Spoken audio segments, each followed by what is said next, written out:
Então, gotemianos, esta nossa formação agora, nós vamos saber o que é Opus Dei. É a formação de número 10, né, do terceiro ano.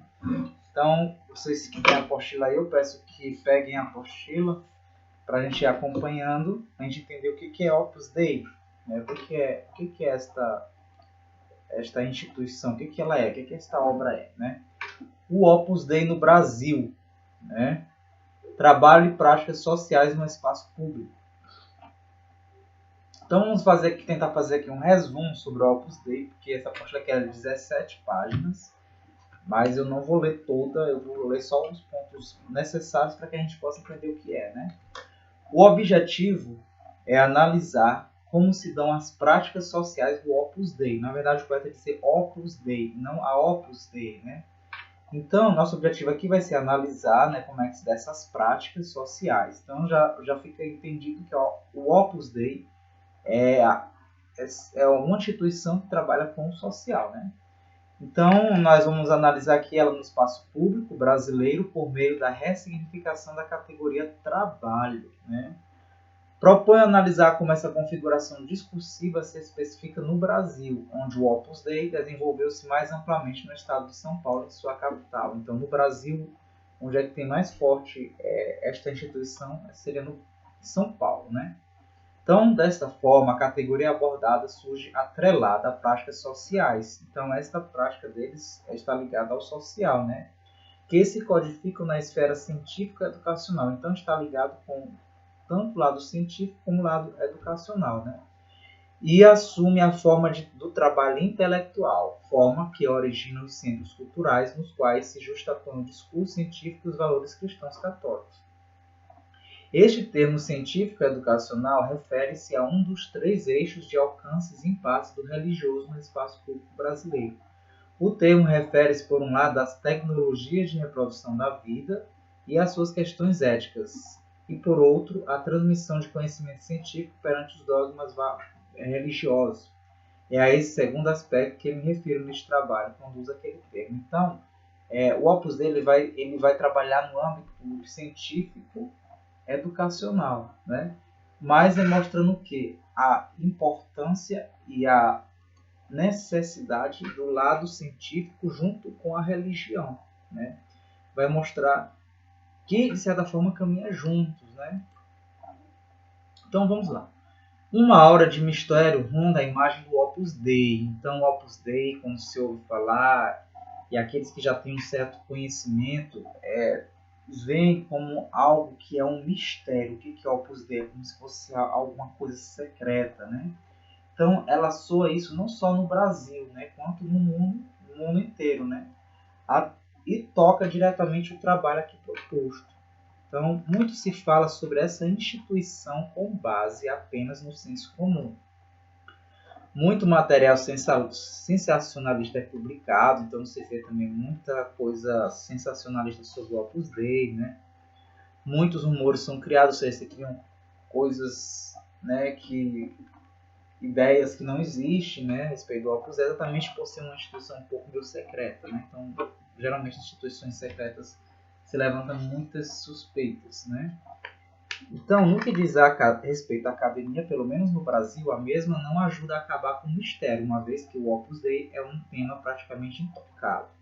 Então, essa apostila aqui vai mostrar o quê? Tem por objetivo esse nosso estudo, né? Oferecer não uma solução para o mistério, que nós não vamos entender bem claro o que é o mistério do Opus Dei. Você só vai entender se você fizer parte desta instituição, né? Mas vamos fazer o quê? Uma abordagem, não fazer só uma abordagem, né, das práticas sociais, né, do que o Opus Dei faz no Brasil, as suas práticas sociais. Então a gente já está entendendo que o Opus Dei trabalha com o social, não é isso? Então, qual é o objetivo? Né? De modo que se comece a trazer questões à tona. O contato direto com os centros do Opus Dei no Brasil, bem como as pesquisas empíricas, para quem não sabe, empírico é a prática, né? São, ao meu ver, formas de começar a lançar luz sobre o tema. Né? Então vamos começar aqui. O que quer dizer o nome Opus Dei? Significa obra de Deus em latim. Opus, obra. Dei, né? Deus. Então, Opus Dei, obra obra de Deus. Então, o Opus Dei nasceu em que ano? Em 1928, né, que foi fundado na Espanha, em Madrid.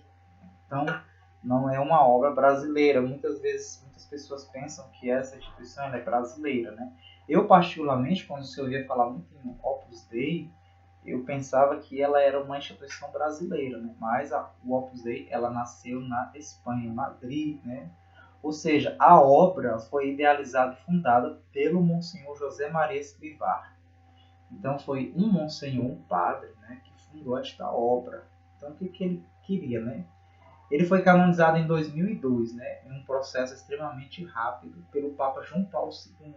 Então o Papa João Paulo II canonizou o fundador do Opus Dei, né, o Monsenhor José Maria Escrivá. Não sei se vocês já ouviram falar por aí nesse padre, né? Então, se a obra surgiu em 1928, foi durante a Guerra Civil Espanhola, ou seja, esta obra ela surgiu nesta época durante a Guerra Civil da Espanha, né, que começou em 1936 e foi até 1939.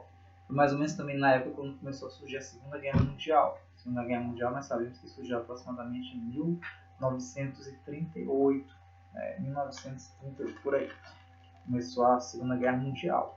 Então o Opus Dei surge mais ou menos nesta época, né, onde havia perseguição à igreja e aos sacerdotes foi intensa, né, na Espanha, quando reforçou suas práticas de reação ao mundo secular, né. Então o clima que tinha na época, né, era um clima anticlericalismo. O que quer dizer isso?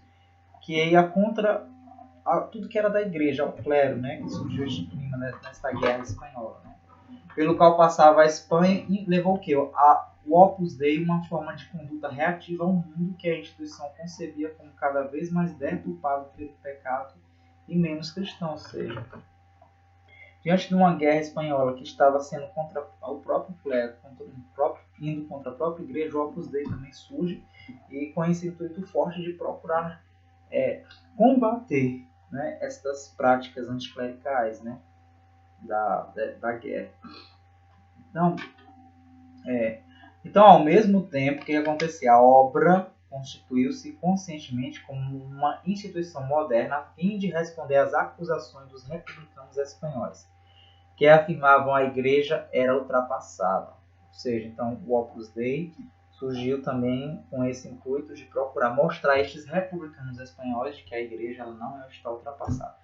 Nós sabemos hoje, também nós estamos hoje enfrentando, no nosso tempo, uma guerra de doutrinas dentro da nossa igreja e fora. E os de fora estão querendo fazer também essa guerra uma guerra mundial hoje, né? Não é uma guerra só como da Espanha que surgiu, aquela briguinha contra o clero. Hoje, porque existem as redes sociais, essa facilidade de se difundir pelo mundo as ideias, então hoje há uma guerra terrível contra a nossa igreja católica também, de que o mundo quer, submeter a igreja católica a aceitar as suas ideias, as suas ideologias, como ideologia do gênero, como o aborto, como o feminismo, enfim, muitas outras práticas. Então a nossa igreja católica ela está sendo bombardeada com muitas ideias. Então surge também o nosso grupo, né, os guerreiros de oração. Qual é o nosso objetivo?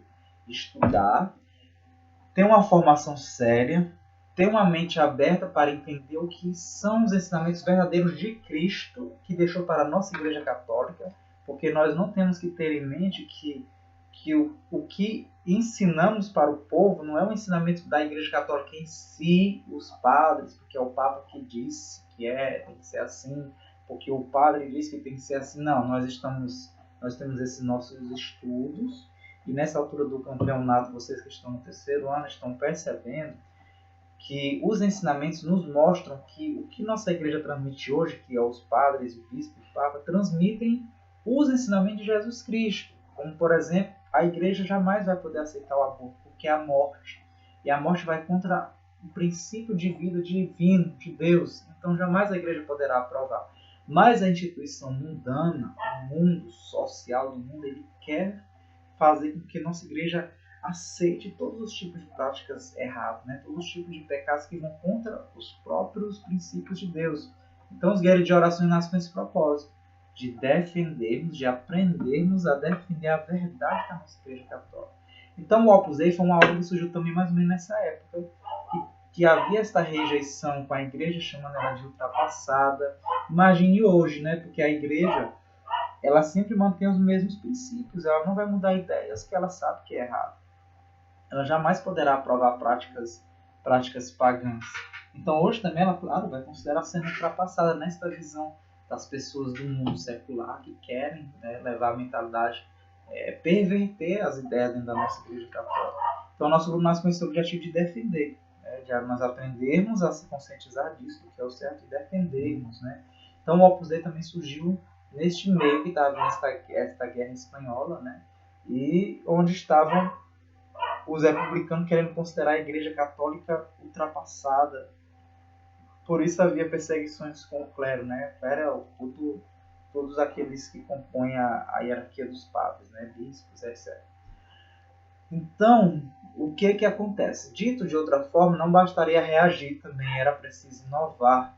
Então, o Opus Dei não bastava só reagir diante dessa situação que estava acontecendo contra o clero, dizer que a igreja é ultrapassada. Mas eles tinham que inovar. Como? O Opus Dei configurou-se como uma instituição leiga dentro da própria Igreja Católica. Então, o Opus Dei se tornou uma instituição leiga de leigos dentro da Igreja Católica. Os guerreiros de oração, nós não sabemos como que vai ser. Se vai ser só um grupo, uma instituição de leigos, e também se vai ser uma comunidade. Só Deus sabe, né, como que vai ser. Mas o Opus Dei ele foi se organizando assim, né, uma instituição de leigos dentro da Igreja. E qual era a finalidade, né? A praticar, né, a prática santificada no mundo através do trabalho. Então, como é que era? Mostrar, né, que é possível você trabalhar, ter seu trabalho no mundo de forma santa, de forma sem pecado. Então, o trabalho seria o exemplo. Então, esta seria a inovação do Opus Dei, é mostrar no trabalho do dia a dia, o seu trabalho que você faz, qualquer trabalho que você tem, você no seu trabalho, você mostrar que é possível você estar fazendo aquele trabalho e você levar uma vida santa. Ou seja, o mundo profano pode ser purificado através da santidade, da atividade profissional cotidiana, transformadora da realidade. Ou seja, então eles estavam procurando mostrar que este mundo profano que estava vendo, começa lá da Espanha, ele poderia ser santificado através de uma vida profissional. Uma vida profissional santa, é claro, né? Em relação à igreja, o que o Opus Dei é uma instituição controvérsia. Como assim, cara, em relação à igreja? O Dom Álvaro, o bispo, do ano de 1994, a gente sabe que o Opus Dei surgiu mais ou menos em 1936, se eu não me engano. Então, já em 1994, esse bispo, ao rememorar os primórdios do Opus Dei na Espanha, na primeira metade do século XX, ele vai esclarecer, quando ele revê o que é o início do Opus Dei, a história, o que ele pensa. Ele esclarece que a obra enfrentou várias frentes de oposições dentro da própria Igreja Católica. Ou seja, a própria Igreja Católica, como todo grupo, ela teve uma rejeição contra o Opus Dei também, a própria Igreja Católica, isso está querendo dizer, né? A obra, né, enfrentou várias frentes de oposição dentro da própria igreja. Apesar disso, o Opus Dei, após a sua fundação, em 1928, recebeu a aprovação do Bispo de Madrid em 1941. Então, como todo grupo, que às vezes nasce com um grupo de leigo, que às vezes nasce com alguns propósitos, poucas vezes parece ser estranho para a Igreja Católica, sempre geralmente tem uma rejeição. A renovação carismática católica, também como surgiu, teve uma rejeição muito grande até muito tempo recente, né, dentro da Igreja Católica. Ainda hoje há. O nosso grupo também, os guerreiros de oração, nós também vemos ciúmes da parte de outros grupos também, que tem uma pouca de rejeição do grupo. Pergunta até logo assim, esse grupo tem um padre que acompanha você, se ele disser que não tem um padre, aí já tem aquele preconceito, então se esse grupo não tem um padre acompanhando, então esse grupo aí é um grupo que não é de Deus. Então já outros grupos mesmo já criam aquele ciúme em relação ao nosso grupo. Então todos os grupos são assim. Mas se a obra é de Deus, não é ninguém que vai empatar de ele prosseguir, né? Então, mas o Opus Dei teve a aprovação do bispo em 1941. né? E da Santa Sé, quando se fala Santa Sé, foi do Papa, né? Em 1947. Até 1982, o Opus Dei era considerado um instituto secular da Igreja. Era um instituto secular, uma instituição secular que é de leigos, né? Foi o Papa João Paulo II que o constituiu em prelazia pessoal. Então, o Papa João Paulo II deu esta aprovação, né? Categoria que, segundo Benedetti, em 2000, foi inserida no Código de Direito Canônico para atender especificamente o Opus Dei, pois José Maria Escrivá não concordava com a classificação da obra como instituto secular, ou seja, o fundador não queria que a obra fosse chamada só uma obra de instituto secular, né? Então, o que acontece? Os ex-numerários, numerários eram o nome do qual dava aqueles que faziam parte da obra Opus Dei, chamavam numerários. Então, se tem algumas assim dizer, algumas informações desses que saíram, esses ex-numerários, dizia que José Maria Escrivá nunca abriu mão da reivindicação de autonomia para o Opus Dei, de modo que os bispos não pudessem interferir na obra. Então, ele está dizendo que nunca abriu mão, né, de haver uma reivindicação para o Opus Dei, de modo que os bispos não pudessem interferir. Quer dizer, que o bispo não podia interferir na obra do Opus Dei. Além disso, o rápido acesso de canonização de José Maria Escrivá demonstra a forte influência política da prelazia. Né? A prelazia é da nossa igreja, né? A influência política na questão de ter sido canonizado rápido, na verdade foi algo político, está querendo dizer, né? Justificativo. Foi um envolvimento político para a canonização dele, não teria sido por causa de questões muito religiosas, né? Então, com a criação dessa categoria do Opus Dei, que seria uma instituição secular, né, o Opus Dei deu passo grande, né, de uma posição privilegiada na hierarquia católica, né? Uma prelazia pessoal ou diocese pessoal, por definição, refere-se ao fato dos seus membros filiarem-se a ela de maneira pessoal, e não por pertencerem a determinado território, que não é o caso das dioceses, é composta por fiéis, leigos e sacerdotes. Uma prelazia é governada por um prelado, é o superior, né? O prelado é o superior, que exerce jurisdição sobre ela. Em termos hierárquicos, o prelado encontra-se no mesmo patamar do bispo diocesano e, em decorrência, a prelazia equipara-se à diocese. Ou seja, o que queremos comparar bem aqui? O Opus Dei, ele ganhou uma força de obra, deixa eu tentar comparar aqui. A Igreja Católica tem os padres e tem a diocese. O que é a diocese? A diocese é a sede, vamos assim dizer, a sede do bispo. A jurisdição, pronto, a jurisdição, onde o bispo tem o seu poder de reinar. Então ele reina ali nesta região, né? E nesta região o bispo reina e ele manda naquelas paróquias dos padres. Todos os padres daquelas paróquias que estão naquelas outras jurisdições, o bispo manda sobre elas. Então o Opus dele ganhou isso também. Tipo assim, ganhou o seu prelado independentemente do bispo. Então o prelado, que é o superior deles, manda também naquele território deles, do Opus Dei, de forma que o bispo não pode interferir. Né? Era isso que alguns ex-numerários disseram, que o superior deles, o fundador, melhor dizendo, o José Maria Escrivá, não queria que o bispo interferisse, de certa forma, nas influências da obra, né? Que é uma obra independente do bispo, mas que serve à igreja, mas que trabalha para a igreja, mas ela é independente. Então ela tem este superior geral que manda ali todos, que é a prelazia chamada como a diocese. A Igreja Católica chama diocese, né, o conjunto que pertence àquela jurisdição, ou seja, a jurisdição de onde o bispo governa, né, essa jurisdição de onde o bispo governa é chamada diocese. Então, a jurisdição de onde o superior do Opus Dei governa é chamado de prelazia. Então, toda essa jurisdição, esse território, vamos dizer, para quem não sabe o que é jurisdição, é o território que pertence ao Opus Dei. Todo o território que pertence ao Opus Dei, onde tem os pessoal do Opus Dei, quem manda é o Sol Superior, não o bispo manda neles. Então, esse território todo que pertence ao Opus Dei se chama prelazia. Do mesmo modo, esse território todo que pertence ao bispo e aos padres se chama diocese, certo? Então, o prelado ele tem todo o poder de mandar e desmandar ali nos seus membros, né, nos seus numerários, certo? Mas só que isso, como a gente viu, houve muita, como é que eu falei, controvérsias entre a própria Igreja Católica, perseguição, né, de não aceitação, por conta de tudo isso e tal. Mas o Papa João Paulo II aprovou, né? Então vamos lá. Em termos hierárquicos, o prelado encontra-se no mesmo patamar do bispo diocesano e, em decorrência, a prelazia equipara para a diocese. Foi o que eu expliquei, né? O prelado, que é o superior do Opus Dei, é como se fosse o bispo da diocese. Ele manda ali, só que ele não é um bispo, né? Porque não é poder ordenar padre, né? Quem ordena padre somente o bispo, né? Mas é só para comparar que ele é o superior, né? O prelado. Então, o que acontece? O prelado só responde às determinações do Papa e é nomeado por ele.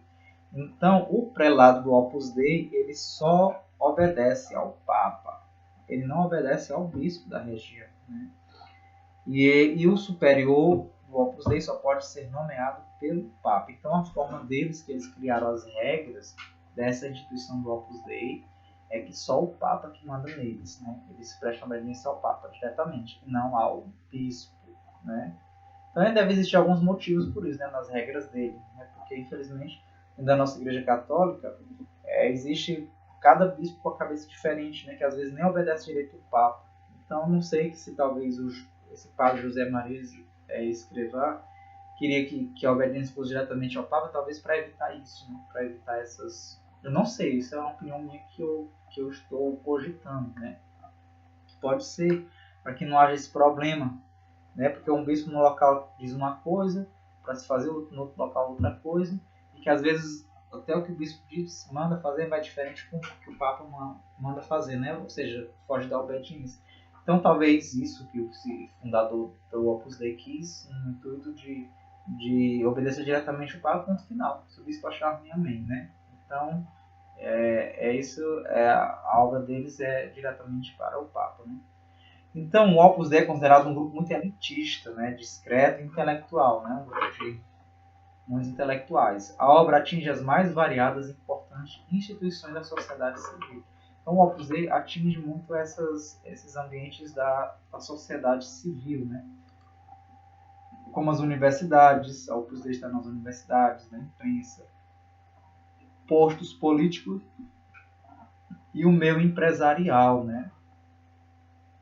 Então, esse diagnóstico é que levou o Infante, em 1970, a chamar o Opus Dei de Santa Máfia e Povo de Deus, por causa dos tentáculos.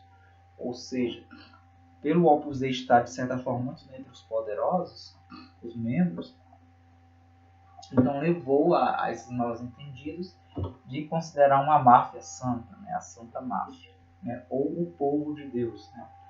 Não o povo, mas o povo, né? Porque o povo tem os tentáculos, né? Que vai longe. No Brasil, né, livros de ex-numerários esboçam o alcance do Opus Dei, uma instituição de apenas 1.700 membros. Então, no Opus Dei é registrado 1.700 membros, né? David Fernandes, por exemplo, apresenta em seu livro uma entrevista com Carlos Alberto de Franco, numerário declarado que é representante da Universidade de Navarra no Brasil e é responsável por um programa de pós-graduação em jornalismo que, segundo Fernandes, já teria formado cerca de 200 editores simpáticos das concepções da obra. Então, isso foi em 2006, né, nesse livro deste David Fernandes, de que haveria 200 editores, né, que teriam interesse pela obra do Opus Dei, né? Deixa eu passar aqui na apostila um pouco à frente, para a gente pular aqui e falar só o que interessa, né? Então, embora o Opus Dei esteja claramente inserido na sociedade civil, no Brasil ainda não teve nos estudos das ciências sociais um lugar de destaque, né, do socialismo, né? Ciências sociais é assistência social, né? Não teve ainda um lugar muito de destaque. Existe uma lacuna com relação a esse tema nas ciências sociais da religião produzido no Brasil, e os motivos dessa carência são difíceis de precisar. Ainda falta em nossa literatura um diagnóstico completo e detalhado da configuração que essa instituição assumiu no contexto brasileiro. Por outro lado, então no Brasil ainda não existe muito uma influência do Opus Dei dentro do ambiente social, né? É isso que ele está querendo dizer. Então, quando surgiu a publicação do O Código da Vinci de Dan Brown, como diz o padre Paulo Ricardo, em 2004, foi justamente por sua crítica ácida ao Opus Dei surgiram no Brasil alguns livros de leigos e ex-numerados fazendo dura ofensiva à obra. Esses livros, de modo geral, tratam de temas como sexualidade, mortificação, estratégia, corporação de membros e o caráter secreto da instituição. Então, o Código da Vinci, né, é uma obra da Opus Dei. Né? Quem ouviu falar na época que foi muita crítica sobre o motivo maior ainda de aqueles que são da Igreja Católica, que não vão muito com a cara do Opus Dei, de apedrejarem. Né? Por que o Código da Vinci procurava insinuar? O Código da Vinci procura mostrar muitas coisas que não houve no testamento de Jesus. Vamos dizer que lá na foto lá da imagem da Santa Ceia, acho que o Joãozinho que está encostando tá encostando a cabeça no peito de Jesus, que diz que ele era homossexual, né? Então surgiu muita polêmica em cima disso aí, né? Certo? Então vamos aqui ver outro ponto aqui do Opus Dei.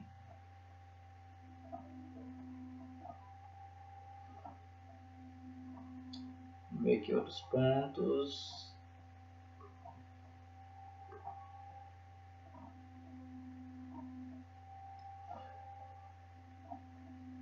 Então, resumidamente aqui, eu vou já resumir aqui o Opus Dei, né? Então, o Opus Dei, ele frisa muito o trabalho, né? Então, o Opus Dei procura mostrar que você tem que trabalhar, você tem que ter o seu trabalho, para que o seu trabalho possa, a justificativa dele, através do trabalho você vai santificar o mundo. Então, neles existe muito essa presença forte do trabalho. Você tem que ser uma pessoa que trabalha, né? E com o seu trabalho você vai procurar levar a santidade para as pessoas, certo? Então, isso que eu queria passar para vocês do Opus Dei, neste resumo breve, né? Para a gente tirar um pouco a mentalidade secreta do que é. Só que, é claro, detalhes a fundo a gente não sabe direito do Opus Dei. O que se sabe também, muitas coisas que são passadas foram dos ex-membros, os ex-numerários que saíram, né, e que procuram transmitir. E a gente também não vai saber até que ponto tudo que eles falam é verdade, né? Aquilo que eles falam que parece ser negativo. Porque às vezes uma pessoa que sai de um local, ele pode sair com raiva e depois ficar falando mal pelas costas, né? Porque não faz mais parte, porque pode ser tipo expulso e etc. Então eu espero que esta formação do Opus Dei tenha ficado claro. Se não tiver ficado claro, a gente vai procurar aprofundar mais, né? E se tiverem alguma dúvida, também pode, de certa forma, entrar em contato ou mandar algumas mensagens pelas redes sociais. Né? Então, até mais, até o próximo encontro.